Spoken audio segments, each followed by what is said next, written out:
মুহাম্মদ আল্লাহর পয়গম্বর, মুহাম্মদ দ্বীনের রাসূল, যার কাছে আছে আল্লাহ, যার কাছে আছে সত্যর বাণী, যার কাছে আছে হেদায়েতের বাণী, যার কাছে আছে আল্লাহ পাওয়ার একমাত্র ঠিকানা, সেই মুহাম্মাদের কথা বলতেছো নাকি? জোরে জোরে বলা যাবে না মারহাবা?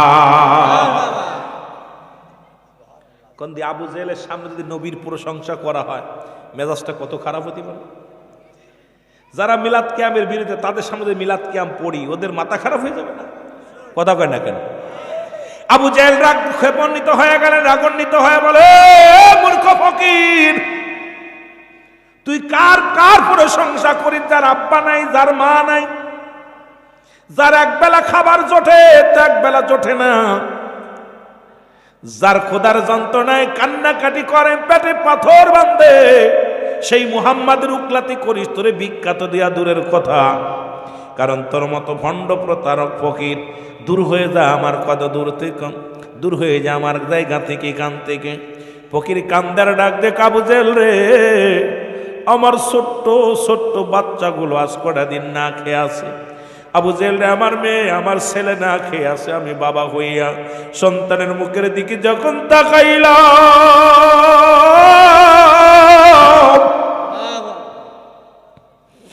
এ ভাই আবু জেহেল, কারণ তুমি এলাকার মধ্যে বড় নেতা, এই জন্য তোমার কাছে আসি। কারণ সন্তানের ক্ষুধা নিবারণের জন্য আমি বাবা হয়ে সন্তানের কান্না সহ্য করতে পারি না। আমি বাবা হইয়া সন্তানের মায়ায় সন্তানের কষ্ট সহ্য করতে পারি না। আপনার কাছে আসি, আপনি আমারে দিবেন তো দিবেন, না দিবেন না দিবেন, কিন্তু আমাকে লাঞ্ছনা করা, আমাকে কষ্ট দিচ্ছেন কেন? ডাক দে কয়, ও ফকির, আমার কাছে ভিক্ষা নাই, ওই মুহাম্মাদের অনুসারীর কাছে চলে যাও, যার প্রশংসা করলা তুমি। কারণ আমার নবীকে আল্লাহ দিছে বায়ানাত, উত্তম ব্যবহার, উত্তম আখলাক, উত্তম চরিত্র, যা পৃথিবীর মধ্যে আর কারোর দেয় নাই। জোরে বলেন মারহাবা। এর আমার নবীর এমন এমন আল্লাহ রাব্বুল এমন নিয়ামত দান করেছে, যাকে বলে বায়ানাত, উত্তম ব্যবহার, উত্তম আখলাক, উত্তম চরিত্র, যা পৃথিবীর মধ্যে অন্য কারো দান করে নাই। এই জন্য নবীর কাছে গরিব মিসকিন সব সমান ছিল। রাসূলুল্লাহর কাছে যখন কোনো মিসকিন যেত, নবী হাসি মুখে তাদের বিদায় দিয়ে দিত। যদি কোনো ধনী যেত, নবী হাসি মুখে বিদায় দিয়ে দিতেন। আমার নবীজি কোনোদিন কাউকে ধমক দেন নাই। হযরত আনাস বলে, আমি রাসূলুল্লাহর কদমে দীর্ঘ 10টা বছর খেদমত করলাম, আমার নবীজি কোনদিন আমাদের ধমক দিয়ে কথা বলে নাই। জোরে জোরে চিল্লায়া বলা যাবে না মারহাবা? এই সবারই ঠেকে গেছে কিসমত, পাপে নেমে গেছে জুলমত। বলেন পাপে নেমে, আরো জোরে বলেন, সবারই ঢেকে গেছে কিসমত, পাপে নেমে গেছে জুলমত। বলেন পাপে নেমে, হানাহানি লুট তারা সুদ ঘুষে, বাংলার জমিন গেছে ভরে। বিদাবে দান লোয়াস, বিদাবে দান লোয়াস, হিংসুটেছে সবারই ভরে গেছে কিসমত, পাপে নেমে গেছে জুলমত। বলেন পাপে নেমে। ইরামে জাহিলা জামানা যেটা শুনেছিলাম, সেটা এসে গেছে বাংলার জমিনে।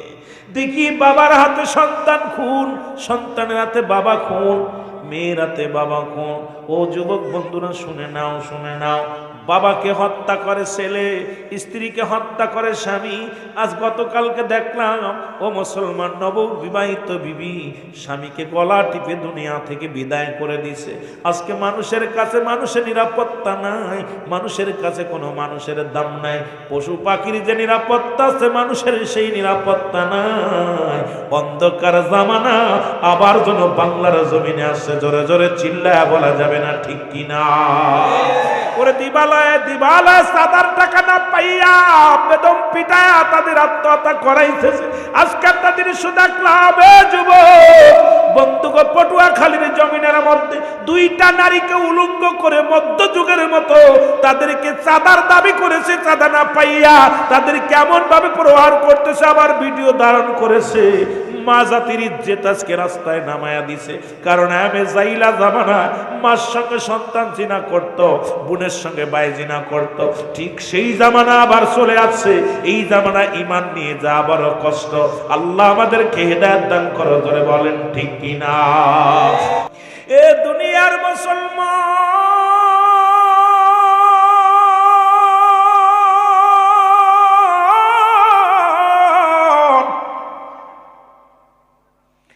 ভিক্ষুক বলে, আবু জেহেল রে সেই লোকটার দেখা দাও।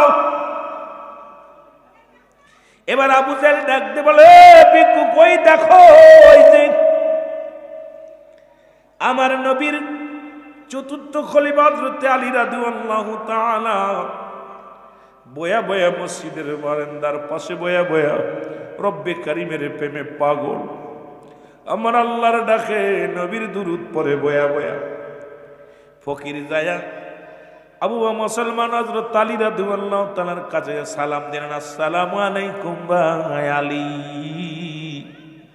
আলী বলে, ওয়ালাইকুম আসসালাম। বলে, তুমি কেন আসছো আমার কাছে? বলে, আপনি আমারে কিছু ভিক্ষা দেন, সাহায্য দেন। কারণ আমার কাছে আমি আবার হযরত আলী 3 দিন অনাহারে, নবীজি 7 দিন অনাহারে। আমার নবী পেটে পাথর বাঁধছে জমিনের মধ্যে রে, রহমতের নবী খোদার যন্ত্রণায় পেটে পাথর লাগাইছে রে। সেরে খোদা হযরত আলী 3 দিন অনাহারে গো। যখন আলীর কাছে সাহায্য চেয়েছে, ভিক্ষা চেয়েছে, আলী ডাক দিয়ে বলে, রব্বে কারীম আমার দরবারে ফকির আছে, আমি কি করে ফিরাইব? আল্লাহ আমার কাছে তো কোনো খাবারও নাই, কোনো টাকাও নাই, কোনো দেরাম নাই, কোনো মোহরও নাই। আমি যেই লোকটা হাঁক তার হলো, আমি তারে কি দিব? ফকিরকে ডাক দে বলে, আলী রাদিয়াল্লাহু তাআলা ডাক দে বলে, বাবা ফকির রে, তোমারে কে পাঠাইছে আমার কাছে? আপনার কাছে নাকি অনেক ধন সম্পদ আছে, আপনার কাছে হীরা আছে, মুক্তা আছে, স্বর্ণ আছে। আলী রাদিয়াল্লাহু তাআলা বুঝতে পারছে কোন দুষ্ট লোকে পাঠাইছে। কারণ ফকির আসিয়া আমাকে বলে, আপনার কাছে সোনা দানা হীরা জহর আছে। আলী রাদিয়াল্লাহু তাআলা ডাক দে বলে, মিসকিন রে, ও ফকির, তোমারে কে পাঠাইছে? বলে, হুজুর ওই যে দেখেন, ওই যে লোকটা দেখা যায়, ওই লোকটার কাছে আমি গিয়েছিলাম। ওই লোকটা আমাকে বলছে তুমি আমার কাছে কি চাও?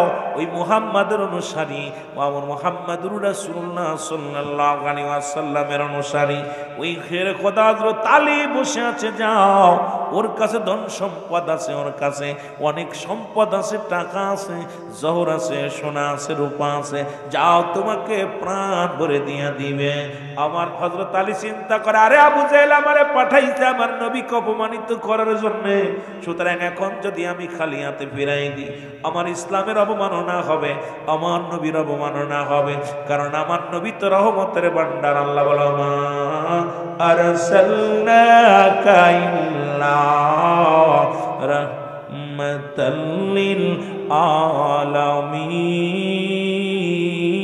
আলামিন। জোরে জোরে চিল্লায়া বলা যাবে না মারহাবা। সেরে খোদা হযরত আলী চিৎকার মেরে দিয়ে বলে, মালিক,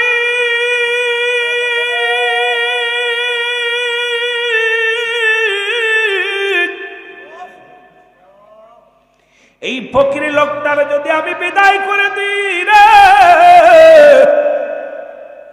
এই লোকটা যদি আজকে আমার কাছ থেকে খালি হাতে ফিরে যায়, ইসলামের অবমাননা হবে, আমার নবীজির অবমাননা হবে না। না, আবু জেহেল আমার নবীর অপমানিত করবে, মেনে নিব না। উনি এক মুষ্টি মাটি হাতের মধ্যে নিলেন, জোরে জোরে বলা যাবে না মারহাবা। এই বালু নিলেন, এক মুষ্টি বালু নিলেন, এই বালুর মধ্যে ছোট্ট ছোট্ট পাথর নিলেন। এক মুষ্টি পাথর উঠে কয় ফকির রে তুমি তোমার রুমাল খানা পাতো। ফকির কয় কেন রুমাল পাতবো? কয় আমি তোমার উপহার দিব, তোমার অনেকগুলো উপহার দিব। তুমি আমার কাছে আসছো সোনার উপর নেওয়ার জন্যে, আমার কাছে আসছো হীরা মুক্তা নেওয়ার জন্যে। তুমি আসছো তোমার পাঠাইছে আবু জেহেল, তুমি কেমনে নিবা? তোমার পাতিল পাতো। ফকির রায়গা যায় আবু আমার ফকির রায়গা কয় ও আলী আমার সামনে কি পাগলামি করো? কারণ তুমি উঠাইলে বালি, এক মুষ্টি বালি উঠাইলা, তোমার কাছে চাইলাম আমি সম্পদ দিলা না, এখন তুমি বালি উঠায় বলো আসল পাতো। ফকির কয় তুমি কি আমার সামনে ফাজলামি করো? কয় না রে ফকির না, তুমি আসল পাতো, তোমার চাদর পাথো। আরে চাদর পাথো।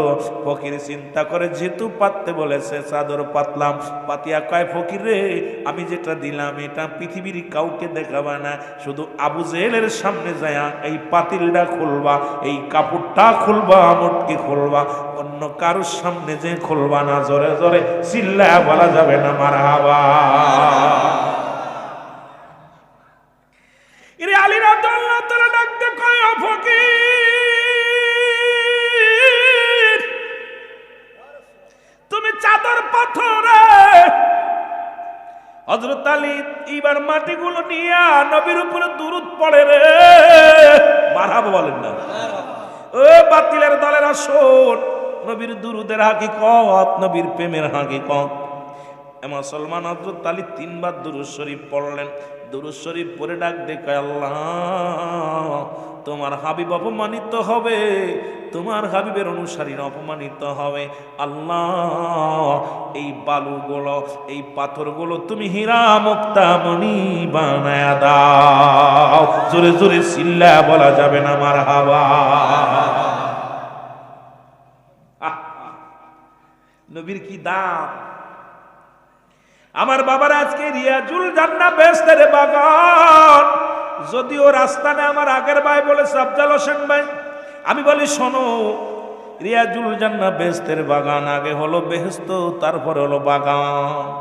এই জান্নাতের বাগানের বড় দাম। এই বাগানে নবীর আশেকরা জানের কত দাম, নবীর প্রেমিকেরা জানে কত দাম, এই দুনিয়ার মানুষ বুঝবে না। এবার যখন মুষ্টি নিয়ে হযরত আলী রাদিয়াল্লাহু তাআলা বালু দিয়ে দিলেন, এইটা নিয়ে আবু জেহেলের সামনে চলে গেলেন। আবু জেহেল ডাক দেখো ও ফকির তোমার কি দিছে? ওই মুহাম্মাদের অনুসারী হযরত আলী কি দিছে একটু বলো। বলে দেশে দেখো আমারে দিছে, চাদর উপরে দিছে। আবু জেহেল তাকায় দেখে চাদরটা ভারী ভারী দেখা যায়। ওরে ডাক দে কয় ফকির রে ও ফকির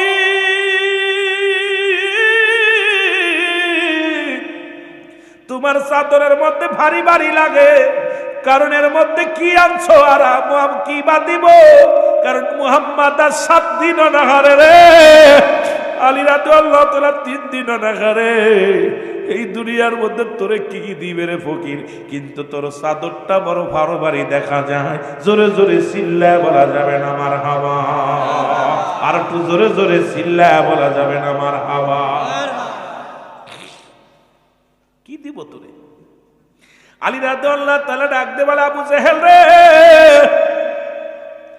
আমার আসলের মধ্যে দিছে অনেক জানি জিনিস দিছেন। কয় খোলো একটু দেখি। যখন চাদরখানা খুলছে দেখে রে মনে মন হীরা মুক্তা মণি জহর এই চাদরখানার মধ্যে ভরা। আবু জেহেলের চোখ ছানা ভরা হয়ে গেছে। ঘটনাটা কি? আরে যে ব্যক্তি 3 দিন খানা খায় না, যার অনুসরণ করে সে 7 দিন অনাহারে, আর এই লোকটার কাছে এত হীরামণিক মুক্তা কই থেকে আসলো? এ তো নিশ্চিত রাজমহল থেকে চুরি করছে। এখনই তাদের কঠিন বিচার করতে হবে। মুহাম্মাদের অনুসারীরা চোর, মুহাম্মাদের অনুসারীরা চুরি করছে। এই বলিয়া ফকিরকে ধরে নিয়ে বলে চল মুহাম্মাদের কাছে যাব, আজকে মানুষের সামনে তার মুখোশ উচ্ছন্ন করব, কারণ মুহাম্মদ তো বড় বড় কথা কয়। আজকে মুহাম্মাদের অনুসারী হযরত আলী চুরি করছে। একে ধরে নিয়ে রওনা হয়ে গেল। আমার বাবারা শুনে নাও, আমার নবীর কদমে নিয়ে গেলেন। আমার নবীর যে আবু জেহেল ডাক দেখো মুহাম্মদ বাতিজা শোনো, ভাতিজারে, আমি তোমার কালেমা পড়ি নাই ঠিক আছে, তোমার আমি অনুসরণ করি নাই ঠিক আছে, তবে তোমার অনুসারীরা যে এই জমিনের মধ্যে বড় চোর, এই রামণিক মুক্তা জ্বর চুরি করছে, এটা আবার ফকিরে আসল ভরে দিছে, এই না চাদর ভরে দিছে। আমার নবীজি আলীর দিকে তাকায়, কালী রে ঘটনাটা কি একবার বলো রে আলী। আলী বলে ইয়া রাসূলুল্লাহ ইয়া হাবিবাল্লাহ, কোনো ঘটনা না নবী গো। আমার নবী কালী রে সত্য উচ্চারণ করো। এইবার নবীজির সামনে আলী দাঁড়ায়া গেলেন, এইবার ওই ফকিরও দাঁড়ায়া গেলেন। আমার নবী ডাক দে বলে ফকির রে বলো কি হয়েছে, আমার কাছে বিস্তারিত বলো। ফকির বলে ইয়া রাসূলুল্লাহ ইয়া হাবিবাল্লাহ, নবী গো আমার ঘরের মধ্যে কোনো খাবার নাই, ঘরের মধ্যে কোনো খানা নাই, আমার ছোট ছোট ছেলে মেয়েরা ক্ষুধার যন্ত্রণায় ছটফট করে, ছোট ছোট ছেলে মেয়েরা কান্নাকাটি করে। ইয়া রাসূলুল্লাহ আমি বাবা হয়ে সন্তানের কান্না সহ্য করতে পারি না। পৃথিবীর এমন কেউ কি আছে রে সন্তানের কান্না দেখে নীরব থাকতে পারে? যে বাবা পৃথিবীর সবচাইতে নিষ্ঠুর, সেই বাবার সামনেও যদি সন্তানের চোখের পানি পড়ে ওই বাবা সইতে পারে না। জোরে জোরে চিল্লায়া বলা যাবে না ঠিক কিনা? ও যুবক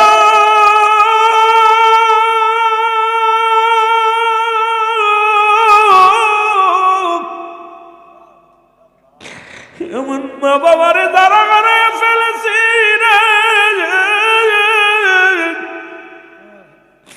আমার রব্বি কারিম দোয়া শিখাতে রব্বি রহমহুমা কামা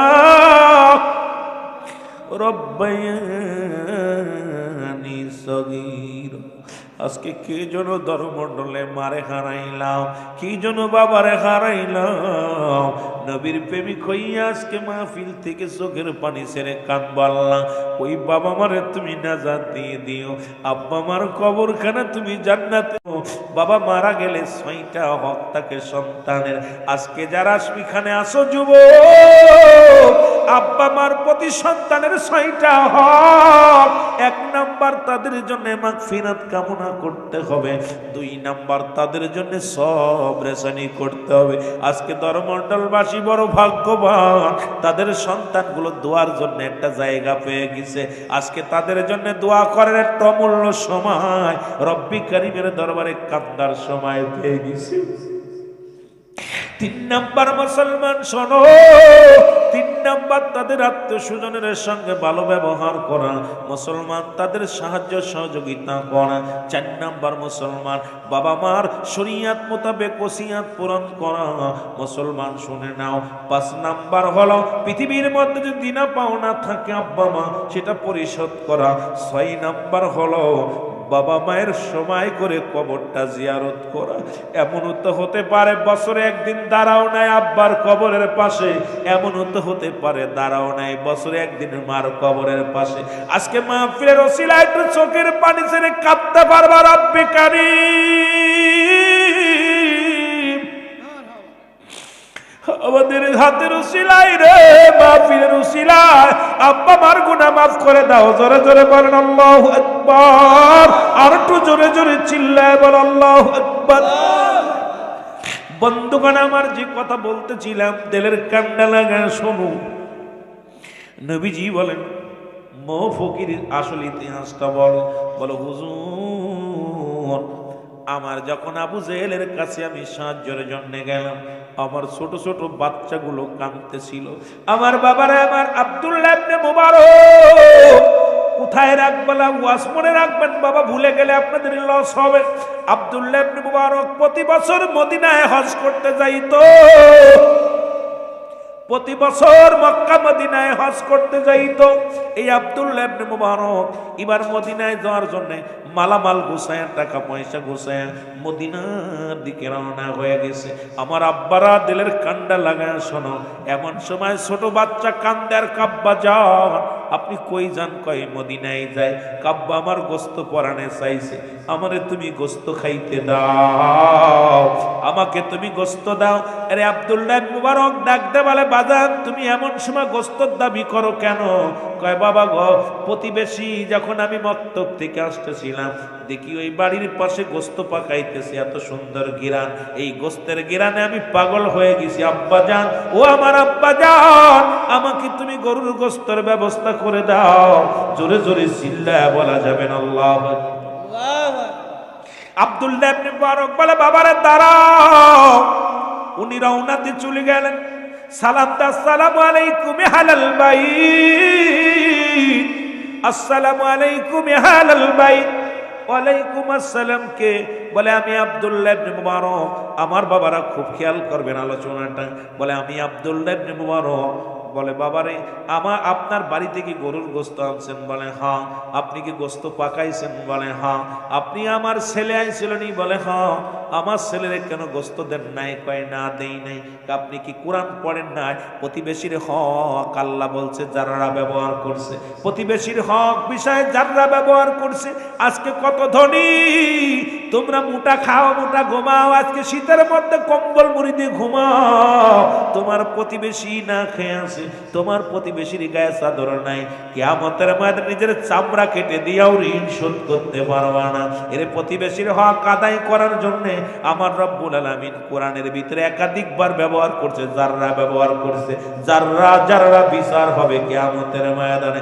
আজকে কত ধনী আমার দেশের, যদি এই হক প্রতিবেশীর হকটা আদায় করতে পারতাম, আমার দেশে কোনো ধনী গরিব থাকতো না। জোরে বলেন ঠিক কিনা?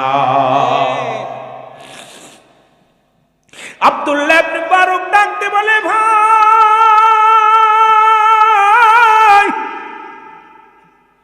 তোমার ছেলে আইছিল ঠিকই, আমি দেই না।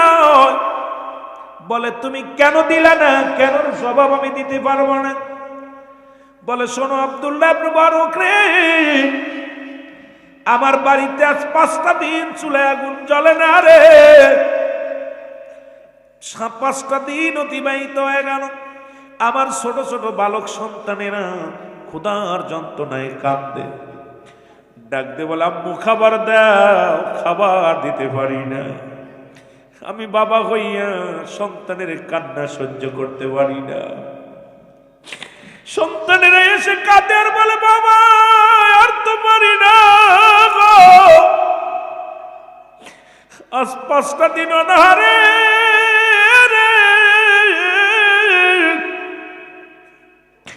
আমি বাবা হইয়া প্রতিদিন বাজারে যাই, কোনো কাজ পাই না, শূন্য ব্যাগ নিয়ে বাড়ি ফিরে আসি।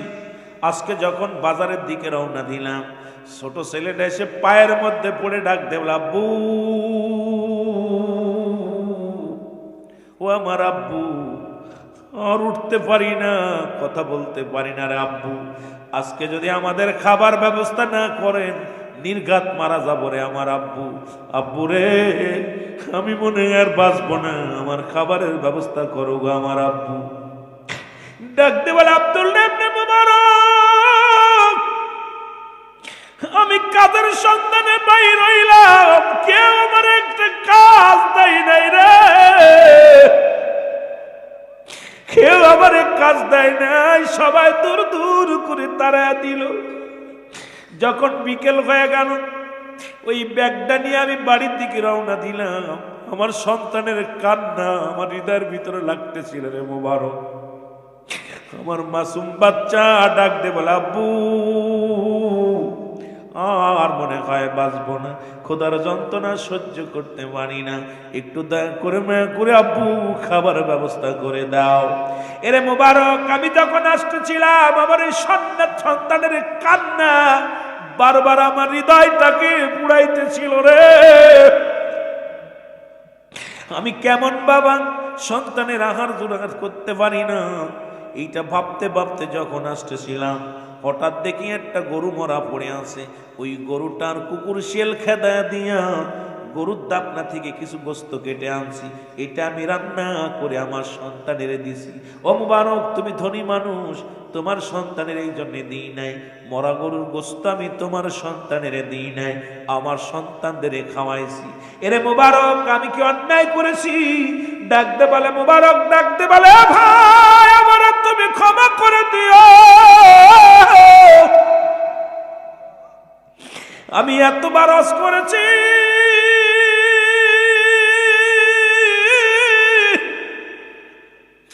আমি যতবার হজ করেছি রে, আমার রব্বে কারিম যদি আমার ক্ষমা না করে, প্রতিবেশীর হক আদায় না করে যদি আমি কবরে যাই, আমার জাহান্নাম ছাড়া কোনো গতি নাই। আজকে বাংলাদেশে কত ধনী, কত মাছ গোশ দিয়া খায়, এমন গরিব আছে রে, ওই বছরে একটু কুরবানির রাতে আসলে একটু গোস্ত পরাতে হয়, এটাও বন্ধ হয়ে গেছে ফ্রিজ আসার কারণে। ধনীরা গরুগুলো মোষগুলো জবাই করে লোড দিয়া ফ্রিজ ভরে রেখে দেয়, গরিবের হকটাও নষ্ট করেছে। ধরে বলেন ঠিক কিনা?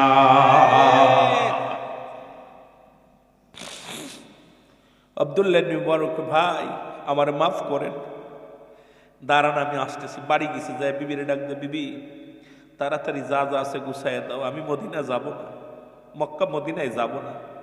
বলে কেন? বিবিরে আমার আল্লাহ আমারে মাফ করবেন, আমি অনেকবার ফসে গেছি, আমার প্রতিবেশী আজ 5 দিন না খেয়ে আছে, আমি খবর নিতে পারি নাই। এই প্রতিবেশী যদি আমার জন্য বরদোয়া করে আল্লাহর দরবারে যদি জবাব দেয় চায়, আমি কিছু জবাব দিতে পারবো না, তাড়াতাড়ি দাও। টাকা পয়সা স্বর্ণ অলংকার খাবার নিয়ে রওনা হয়ে গেল।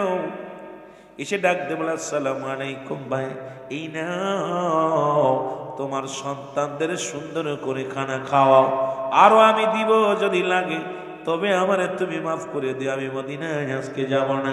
মদিনায় গেলেন না মুবারক। 45 দিন পরে হাজী ভাইয়েরা দেশে ফিরে আসলেন। এসে মুবারকের বাড়ি চলে আসে, এসে বলে ভাই মুবারক তুমি কেমন মানুষ গো, একই তাঁবুর মধ্যে ঘুমাইলাম, একই সাথে তপ করলাম, তুমি আমাদের না বলে কবের ফ্লাইটে আসলাম, তুমি কেমনে করে চলে আসলা? আব্দুল্লাহ ইবনে মুবারক কয় খোদার কসম করে বলি আমি এবছর মদিনায় যাই নাই, এবছর আমি হজ করতে যাই নাই। আরে সবাই বলে মুবারক রে তুমি হাজী মানুষ, মিথ্যা কেন বলো? এরে তুমি তো হাজী মানুষ, মদিনায় একসাথে তপ করলাম, একই তাঁবুর মধ্যে ঘুমাইলাম, একই জায়গা খাইলাম, একই সাথে রাসূলুল্লাহ রওজা জিয়ারত করলাম, তুমি বলো মদিনায় যাই নাই, মিথ্যা বলো কেন? মুবারক কয় খোদার কসম করে বলি আমি এবছর মক্কা মদিনায় যাই নাই।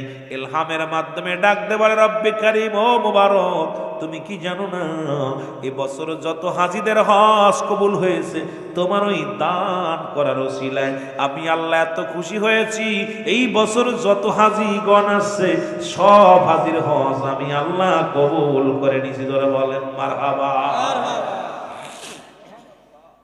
মুবারক রে তোমার সাজাইয়া তোমার মহল্লা থেকে যারা আসছে তাদের সামনে ঘুরাইছি, তাদের সঙ্গে তোমাকে আমি তপ করাইছি, তাদের সঙ্গে কথাবার্তা বলাইছি রে মুবারক।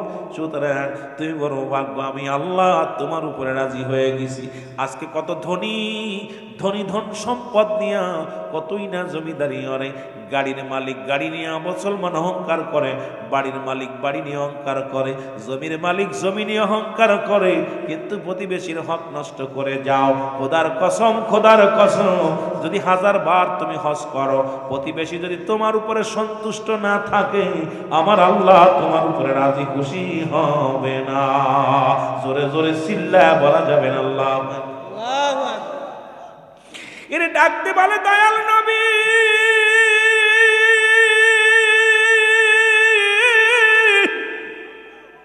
ও মায়ের নবী,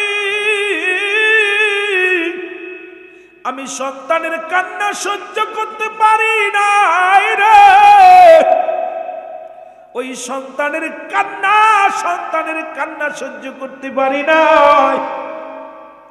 ভিক্ষা চাওয়ার জন্য আবু জেহেলের কাছে আসলাম, আবু জেহেল আমারে পাঠাইয়া দিল আপনার অনুসারী হযরত আলী রাদিয়াল্লাহু তাআলার কাছে মনে আছে? জোরে বলেন আছে কি না? হুজুর, আমি যখন আলী রাদিয়াল্লাহু তাআলার কাছে আসলাম, সালাম বিনিময় করলাম, আসসালামু আলাইকুম। ওয়া আলাইকুম আসসালাম। ও ভাই আলী, আপনার কাছে নাকি ধন সম্পদ আছে? কারণ আবু জেহেল বলছে ওনার কাছে হীরা মুক্তা মণি আছে। তখন আমি চাইলাম, দেখলাম হযরত আলী উপর দিকে তাকায়া চোখ দিয়া পানি ছেড়ে দিছে, ছেড়ে দিয়ে আমার সামনে এক মুষ্টি বালি দিছে।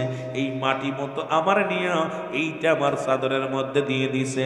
ইয়া রাসূলুল্লাহ, ইয়া হাবিবাল্লাহ। এরপরে হুজুর গো, আমি যখন খুললাম আবু জেহেলের সামনে, ওই বালি মাটিগুলো দেখলাম হীরা মুক্তা জোহর হয়ে গেছে। জোরে বলেন মারহাবা।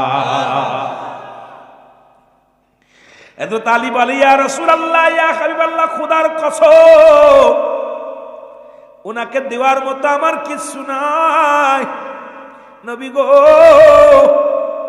আমি এক মুষ্টি বালি নিয়ে আপনার ইজ্জতের দিক তাকাইয়া চিন্তা করলাম, আমার নবীর ইজ্জত, আমার নবীর শান, আমার নবীর ইজ্জতের দিক তাকাইয়া আল্লাহ রাব্বুল আলামিনকে ডাক দিয়ে বলেছিলাম, আল্লাহ, আমার হাবিবের ইজ্জত যদি নষ্ট হয়ে যায়, এই বেটাটা হীরামণি মুক্তা নেওয়ার জন্য আমার কাছে আসছে, আমি যদি তারে দিতে না পারি, আমার নবীর অনুসারী আমি আমার নবীরে গালি দিবে, নবীরে কষ্ট দিবে। আমার নবীর দুরূদ শরীফ পড়ে আমি একটা ফুক মারিয়া, ইয়া রাসূলুল্লাহ, তখন ওনার ওই পাতিলে, ওনার ওই কিসের মধ্যে, চাদরের মধ্যে দিয়ে দিলাম। নবী গো, ওখানে কি হয়েছে আমি জানি না, খোদার কসম করে বলি নবী গো, ওই বালু যে হীরা মুক্তা হয়েছে আমি কিছু বলতে পারি না। এরে আমার নবী যখন বললেন, বলা পর এবার ওই ফকির বলে, আবু জেহেল, আমি জানতাম তোমারে নবী যে আবু জেহেল কয়, এখন দেখি তুমি আসলে আবু জেহেল, কারণ তুমি তো আসলে মূর্খর পিতা, কারণ তোমাকে আবুল হেকাম বলে। হ্যাঁ, আবুল হেকাম বলা যাবে না।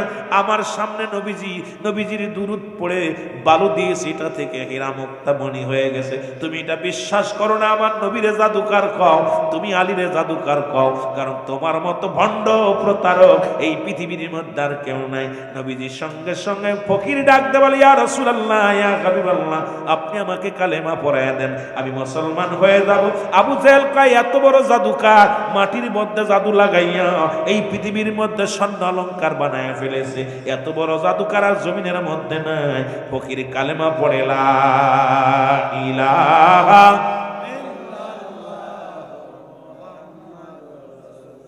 সাল্লাল্লাহু আলাইহি ওয়াসাল্লাম, আশহাদু আল্লা ইলাহা ইল্লাল্লাহু ওয়াহদাহু লা শারীকা লাহু ওয়া আশহাদু আন্না মুহাম্মাদান আবদুহু ওয়া রাসূলুহু। জোরে জোরে চিল্লা বলা যাবে না মারহাবা। মহব্বতের সঙ্গে দুরূদ শরীফ পড়েন, আল্লাহুম্মা।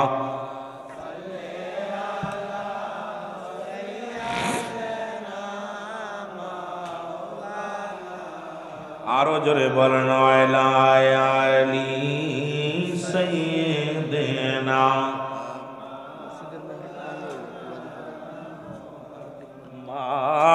আল্লাহুম্মা। পাশে চেয়ার নিয়ে বসেন, বলেন আর একটু আগায় নাকি বলেন। ওরে আজ না হয় কাল তুমি যাইবা কবরে, যাবার বেলায় দেখবে চেয়ে গো, তোমার ছবি রইল পড়ে, যাবার বেলায় দেখবে চেয়ে। আরো জোরে বলেন, আজ না হয় কাল তুমি, আজ যাইবা কবরে, যাবার বেলায় দেখবে চেয়ে গো, তোমার ছবি রইল পড়ে, যাবার বেলায় দেখবে। ঘর করলা বাড়ি করলা, ঘর করলা বাড়ি করলা, সবই যাইবা সেরে, যেদিন আজরাইলে ধরা দিবে রে। ও ভাই, যেদিন আজরাইলে ধরা দিবে রে। ও ভাই, আজ না হয় কাল তুমি, আজ না হয় ভোরে, যাবার বেলায় দেখবে চেয়ে গো তোমার সবই রইল। তোমার দাদাই গিয়েছে বাবাই গিয়েছে, দাদাই গিয়েছে বাবা, কেউ আসলো না ফিরে। দাদাই গিয়েছে বাবাই গিয়েছে, কেউ আসলো না ফিরে। তোমার তো যাইতে হবে রে ও ভাই অন্ধকার কবরে, তোমার তো ও ভাই আজ না হয় কাল, তুমি আজ যাইবা কবরে, আজ না হয় যাইবা কবরে। যাবার বেলায় দেখবে চেয়ে গো তোমার সবই রই।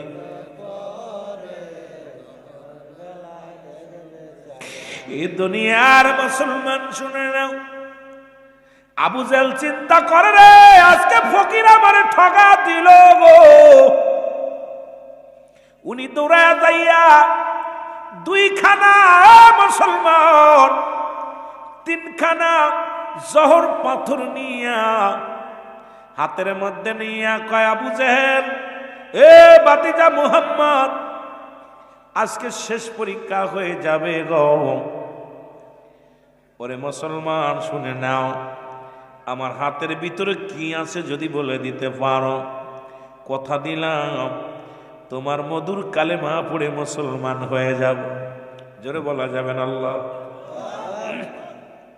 নবীর এক সাহাবী ডাকতে কয় আবু জেহেল রে, তুই কতবার কসম কাটবি রে, কতবার তুই দুনিয়ার মধ্যে কসম কাটবি? তোর কপালে আর কালেমা নাই, তোর নসিবে কালেমা নাই। যুবক বন্ধুরা রে, আবু জেহেল হাতের মধ্যে নিয়ে 3 টুকরা জহর পাথর নিয়া, এ মুসলমান শোনো, ডাক দে বলে বাতিজা মুহাম্মদ, ওদিনে তো তুমি আমারে ঠগাইলা, বালু দিয়া তোমার দুরুদ পড়িয়া স্বর্ণ বানায়া ফেলেছে, হীরা মুক্তা বানিয়ে ফেলেছে।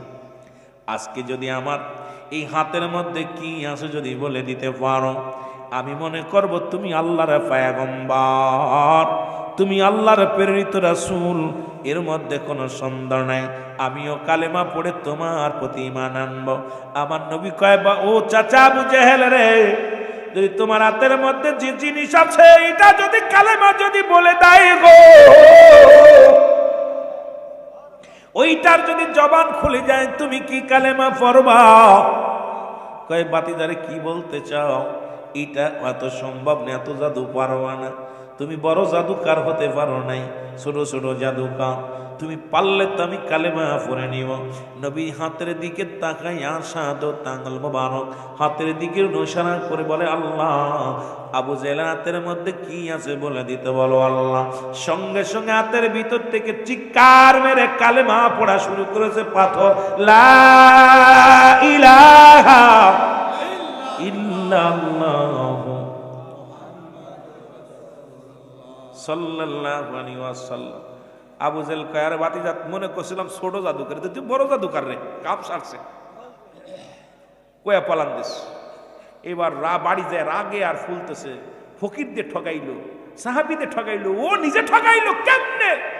বাড়ির সামনে রাসূলুল্লাহ মসজিদে যাইতেন, মসজিদের সামনে বিশাল এক কূপ কাটলেন, খনন করে গাছপালা নিয়ে যাই খেলেছে, একদম সামনে রসুলকে গর্তের ভিতরে ফেলে মারবে। আমার নবীর জন্য একটা কূপ বানাইলেন। কূপ বানায় আবু জেহেল খুব আনন্দে আছে রে, কারণ এই পথ দিয়ে রাসূলুল্লাহ মদিনা মনোয়ারার এই পথ দিয়া আল্লাহর ঘর মসজিদে যায়, কূপে ফেলাইয়া মারব। বিশাল একটা কূপ বানানো হলো। রসুল যখন সামনে গেলেন, জিবরিল আমিন তার 600 পাখা কূপের সামনে ধরলেন। জিবরিল আমিনকে দেখে নবীজিকে সালাম দা, আসসালামু আলাইকুম হুজুর। নবী বলে আলাইকুম আসসালাম। কয় জিবরিল রে, তুমি এত সকালে কেন? কয় হুজুর আপনার সামনে বিপদ। কারণ এই দেখেন বিশাল কূপ খনন করেছে আবু জেহেল আপনাকে মারার জন্যে। আমি আমার নূরের 600 পাখা এই জায়গা ধরে ঋষি নবী গো, পাখার উপর দিয়ে আপনি অতিক্রম করে চলে যান। জিবরিল আমিন নূরের 600 পাখা বিছা দিয়েছে কূপের উপর রে, রাসূলুল্লাহ পার হয়ে গেল। জোরে জোরে চিল্লায় বলো মারহাবা। আবু জেহেল সকালবেলা ঘুম থেকে উঠে চিন্তা করে মুহাম্মদ তো খাদের মধ্যে নিশ্চিত পড়েছে। আস্তে আস্তে করে চলে গেলেন কূপের কাছে, যাইয়া কূপের ভিতরে দেখে রে, তাকায় তাকায় একটু জোরে জোরে জিকিরি করেন লা ইলাহা, আরো জোরে,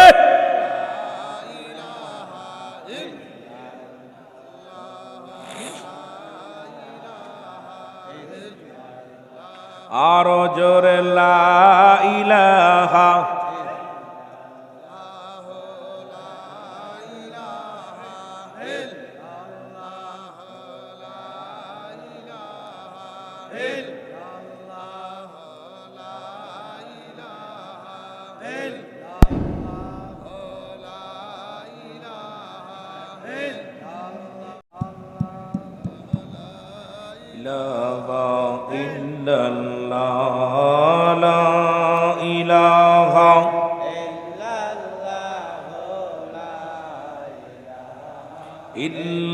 ইল্লাল্লাহু মুহাম্মাদুর রাসূলুল্লাহ সাল্লাল্লাহু আলাইহি ওয়াসাল্লাম।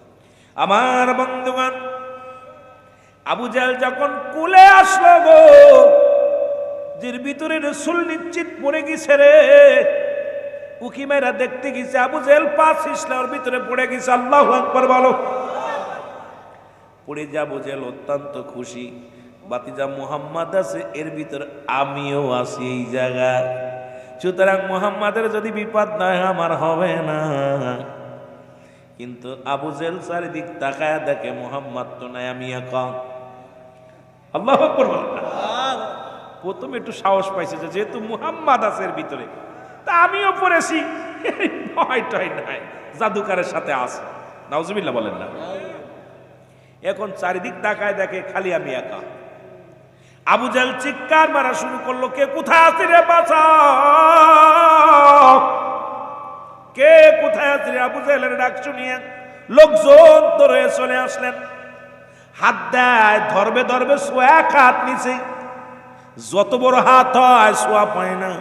রশি নিয়ে আসলেন, লম্বা রশি এনে ভিতরে ফেললেন, ওই এক হাত ছোট পড়ে যায়, 2 গাছ জোড়ায় 1 হাত ছোট পড়ে যায়, 3 গাছ জোড়ায় ছোট পড়ে যায়। আবু জেহেল চিন্তা করে কাম সারছে রে, খালি 1 হাত দূরে। তোরা সন্ধ্যে শোন, এই গর্তে থেকে বাঁচানোর মতো একজনই আছে এই দুনিয়ার মধ্যে, তিনি আমার বাতিজা নূরের নবী মুহাম্মদুর রাসূলুল্লাহ সাল্লাল্লাহু আলাইহি ওয়াসাল্লাম। জোরে জোরে চিল্লায়া বলা যাবে না মারহাবা। বন্ধ করছে কি দেখছেন?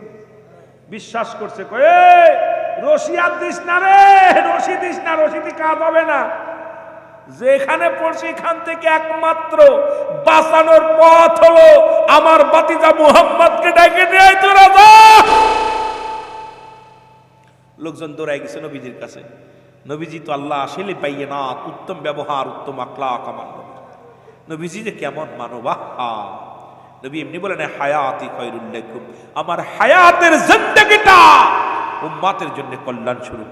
আমার রাসূলকে কত কষ্ট দিছে, আমার নবীজি তায়েফের ময়দানে কত মায়ের খেয়েছে, আমার রাসূলুল্লাহ কোনদিন অভিশাপ দেন নাই।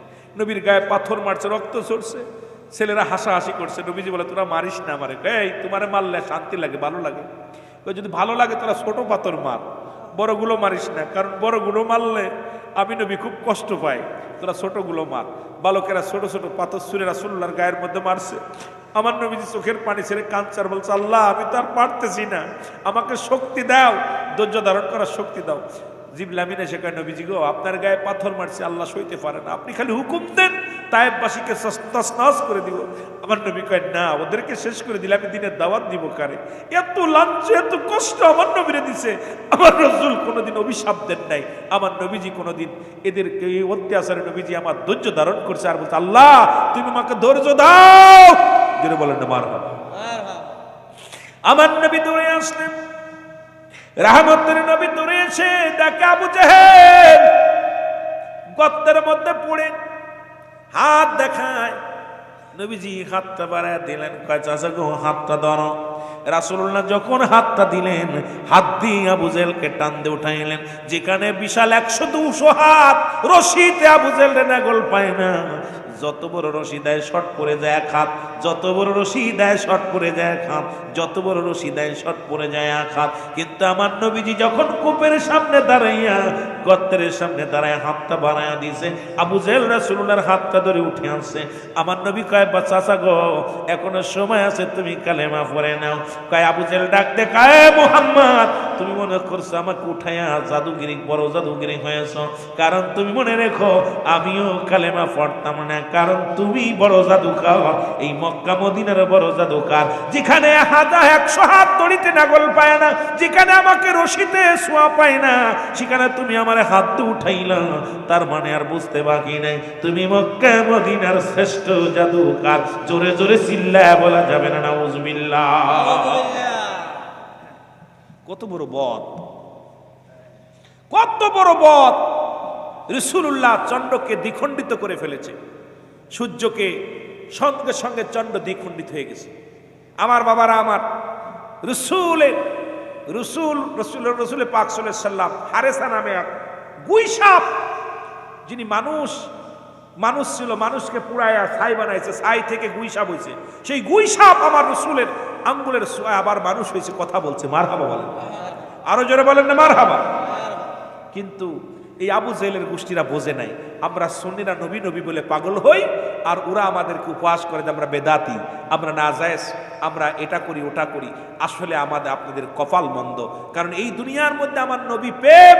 নবী বলেন মায়াতি খায়রুল লাকুম, আমার নবী বলে ওয়াফাতি খায়রুল লাকুম। আমার নবী দুনিয়া সুম্মাতের কল্যাণের জন্য, আবার দুনিয়া থেকে বিদায় নিছে কল্যাণের জন্য। যেন বলেন মারহাবা।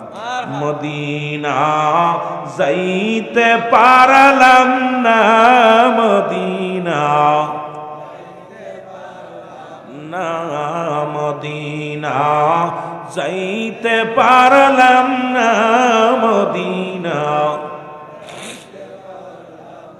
আমি অসহায় তাই এত দূরে রই, আমি অসহায় তাই এত দূরে রই, শুধুই সালাম জানাই, বলো শুধুই সালাম জানাই, মদিনা ও মদিনা দেখতে পারলাম না, বলো মদিনা যাইতে পারলাম না, মদিনা মদিনার নাম কত মধু,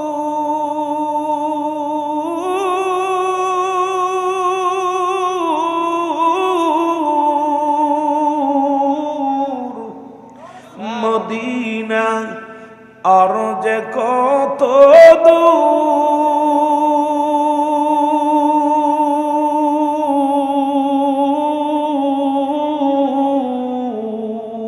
ওই মদিনার পথের ধুলি, ওই মদিনার মাখতে পারলাম না, মদিনা মারহাবা বলো না, মদিনা দেখতে পারলাম না, মদিনা আল্লাহ আল্লাহ, মদিনা আমি অসহায় তাই এত দূরে রই, বলো অসহায় তাই দূর থেকে সালাম জানাই, বলো দূর থেকে সালাম জানাই, মদিনা মদিনা দেখতে পারলাম না, মদিনা যাইতে পারলাম না, মদিনা মদিনার নাম কত সুন্দর,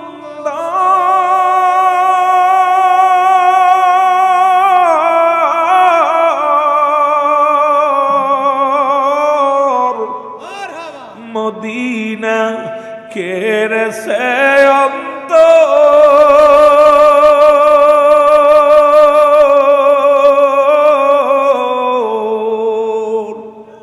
এই ধর্মমণ্ডলবাসীর মনের আশা ওই মদিনার ধুলা গবালি মাকুতে পারলাম না মদিনা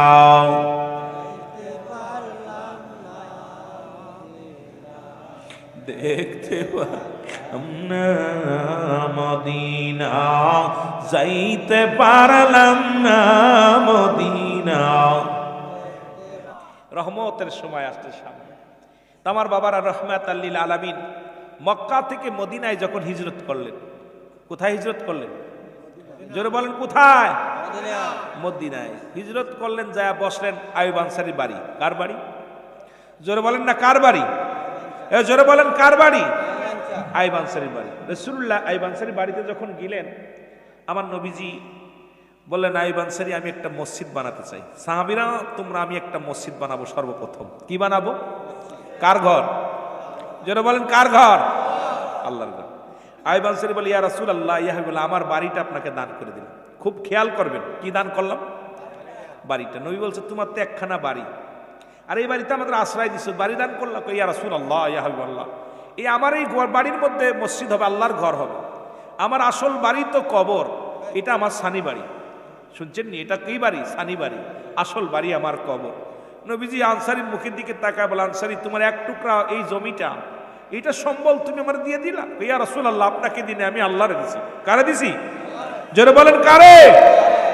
এই মসজিদটা বানানোর জন্য আইয়ুব আনসারী তার বাড়িটা দান করলেন। আমার রাসূলুল্লাহ আনসারীর মুখের দিকে তাকায়া ফেলফেলায় তাকায় রয়েছে।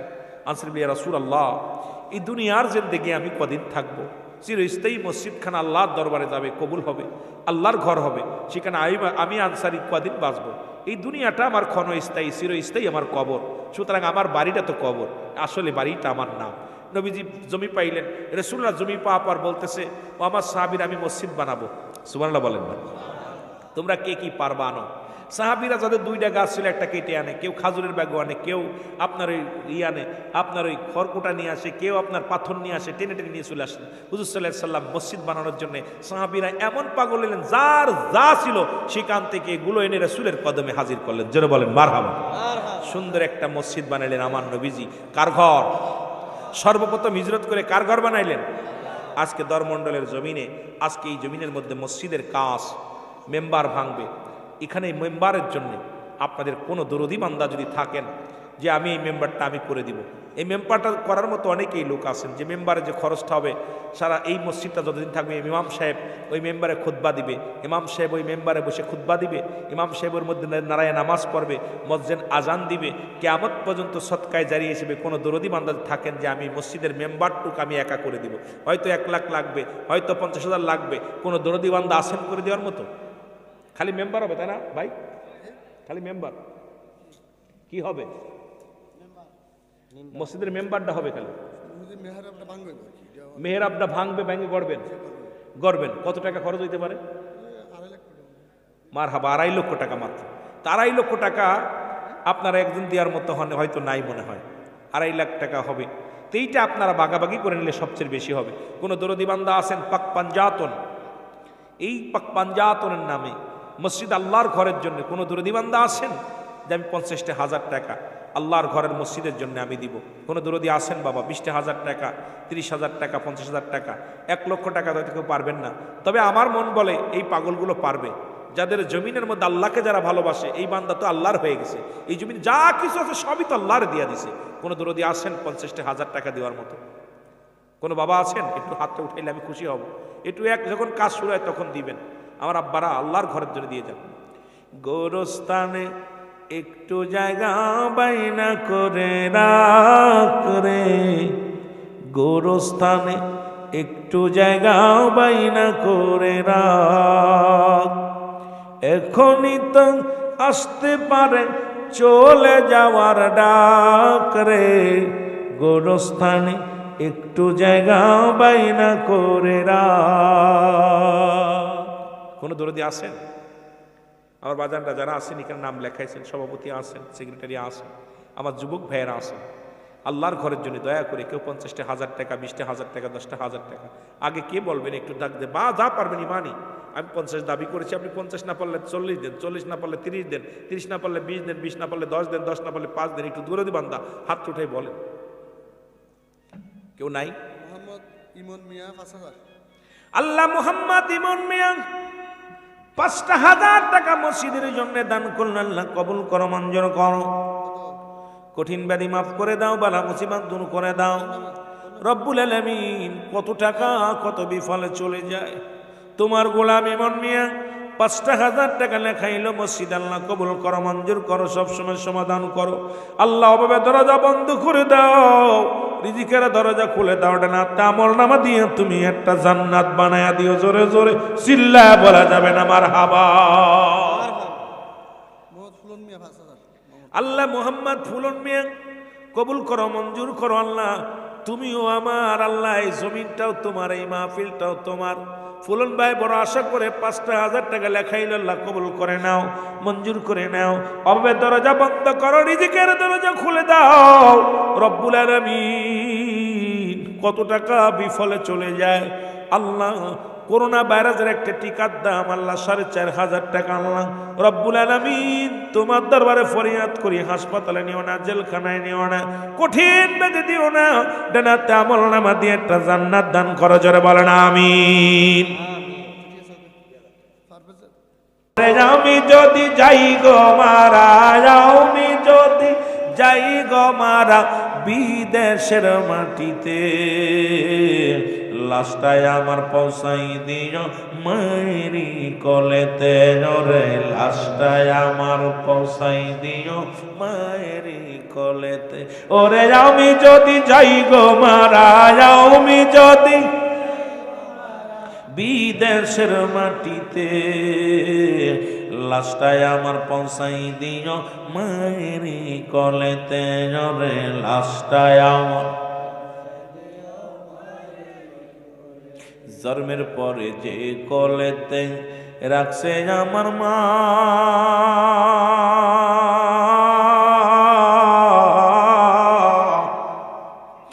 সেই মারে না দেখাইয়া গ্রামবাসীরে আমায় দাফন দিও না, আমায় দাফন দিও না। জন্মের পরে যে কলেতে রাখছে আমার মা,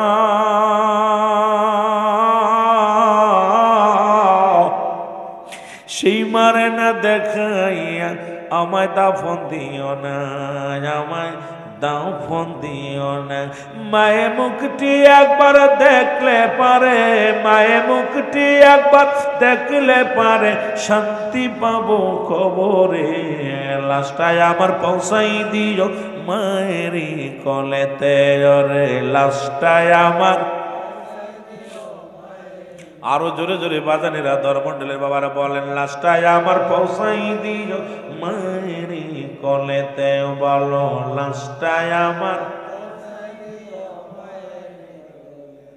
এই জগতে মায়ের মতো নাই কেউ আপন, সেই মাকে না দেখাইয়া ওবাই দিশনারে দাফন, আমার দিশনারে দাফন। এই জগতে বাবার মতো নাই কেউ আপন,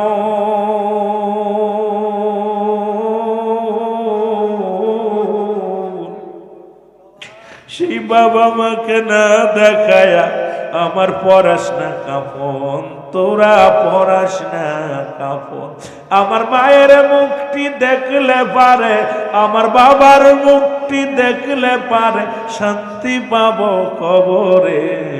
লাশটায় আমার পৌঁছাই দিও মায়েরি কলেতে। রে লাশটায় আমার, খালা বলো ফুফু বলো মায়ের মতো নয়, তুমি চাচা বলো মামায় বলো, তোমার চাচা বলো মামায় বলো, তোমার বাবার মতো নয়। যতদিন মা থাকবে ধরায় কাঁদবে সন্তানের আশায়, যতদিন না বাবা থাকবে ধরায় কাঁদবে সন্তানের আশায়। ও মায় হস্ত তুলে করবে দোয়া, মায়ে হস্ত তুলে করবে দোয়া, নাজাত মোর সন্তান রে। বাবাই হস্ত তুলে করবে দোয়া, বাবাই হস্ত তুলে করবে দোয়া, নাজাত মোর সন্তান রে। ওরে সে মারে না দেখাইয়া পড়াস না কাফন। গ্রামবাসী রে, এলাকাবাসী রে, একটা দাবি কইরা যাই। গ্রামবাসী রে, একটা দাবি কইরা যায়। বাবা মা থাকলে আমায় না দেখায়া বিদায় দিস না ভাই, তোরা বিদায় দিস না ভাই। ওরে আমি যদি যাই গো মারা, আমি যদি বিদেশের মাটিতে, লাশটায় আমার পৌঁছাই দিও মায়ের কোলেতে। ওরে লাশটায় আমার পৌঁছাই দিও বাবারি কোল।